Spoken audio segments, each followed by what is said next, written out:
A single enterprise client recently opened their monthly invoice to find a $500 million usage bill. No spending limits, just unmetered token consumption. At the exact same time, Uber's engineering department burned through its entire annual AI tooling budget in just 4 months. The measurable return to their consumer features? Absolutely zero. For 2 straight years, corporate boards were fed the exact same narrative. Fire your human labor, spin up as many AI agents as possible, and watch your profits skyrocket. But behind closed doors, a massive, silent retrenchment is underway. The world's largest companies are quietly backtracking, scrapping their automated pipelines, and frantically hiring back the humans they let go. The AI job apocalypse didn't just stall, it broke.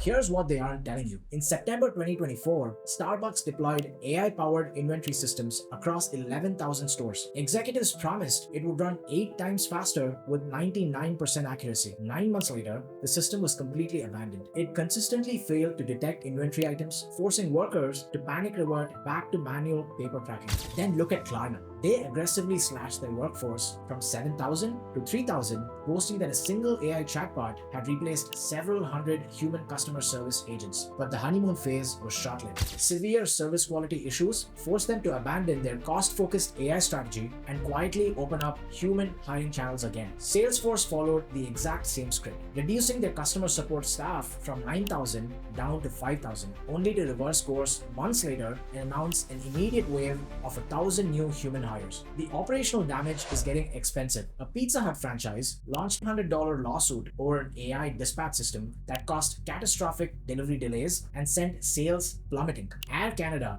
lost a formal legal tribunal because its customer support chatbot literally invented a fake bereavement fare policy out of thin air. Even the software startup space is fracturing. Builder.ai completely collapsed following an accounting fraud investigation when it was discovered that automated AI app builder was just human engineers doing the work behind a digital curtain. Executives are discovering that raw language models make for incredibly unpredictable liability engines. There is a viral joke running through financial circles that Nvidia is currently valued higher than all the arable land in Australia. Unreal. What's it worth now? 5.7 trillion US. That means it's worth more than all of the farmland in Australia combined, all 400 million hectares of it.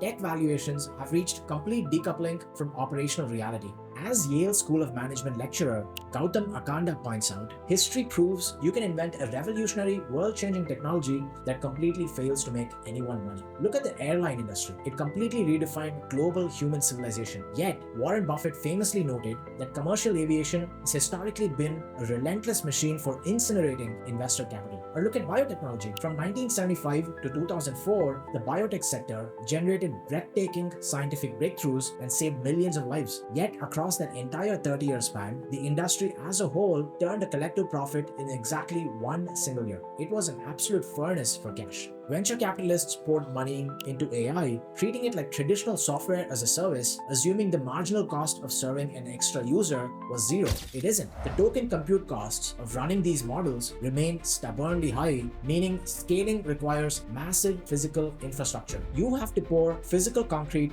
wire heavy electrical grids, and construct gigawatt data centers. It is the return of physical trades. Microsoft pledged $80 billion toward AI data centers, only to quietly cancel over 2 gigawatts of data center projects and abandon multiple sites as the financial modeling fell apart. Compounding the problem, open weight models out of China are currently benchmarking a mere 4 to 8 months behind the top proprietary labs in Silicon Valley. If a multi-billion-dollar foundational model has a 4-month competitive moat, you don't have a tech monopoly. You have an incredibly expensive commodity. This economic fiction explains what is happening on the actual engineering floor. The CEO of Linear recently pointed out a glaring paradox. The industry keeps screaming about 10 to 100 times productivity gains from AI coding assistants, but outside of the actual infrastructure labs selling the tokens, where is the corresponding revenue growth across the market? Where is the explosion in software quality? The reality is that developers aren't shipping 10 times more product, they are spending their time building agent harnesses. They are tweaking complex system prompts and stacking frameworks on top of frameworks to automate minor tasks that a competent engineer could manually code in 10 minutes. The operational costs are forcing a reality check.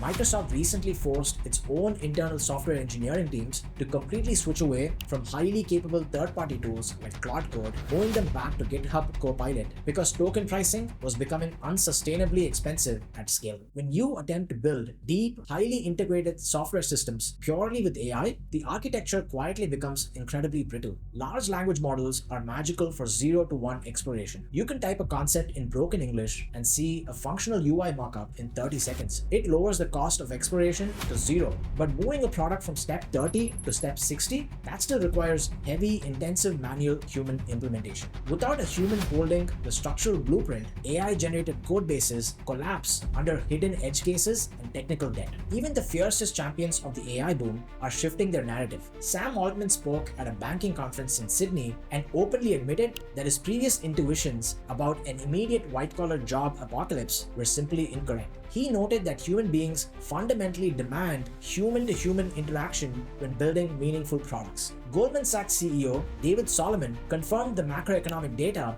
shows zero net job elimination from AI. Instead, professionals are simply redirecting their hours toward deep, productive problem solving. The software engineering timeline is oddly healing. The initial panic is clearing out and the corporate snake oil is evaporating. The only entities making guaranteed billions right now are the ones selling the data center shovels. AI is a magnificent tool for cognitive exploration and rapid prototyping, but deep software architecture still demands human judgment, intuition, and execution. High-level competency isn't dead. In fact, knowing how to actually build things is more valuable right now than it has ever been. Stop building the harness, just build the product. I'm Balaji, and this is just how I see it. If you like this video, please like, share, and subscribe to my channel so you can get more engaging content like this. Also, let us know in the comments what you think about the AI revolution. See you in the next one.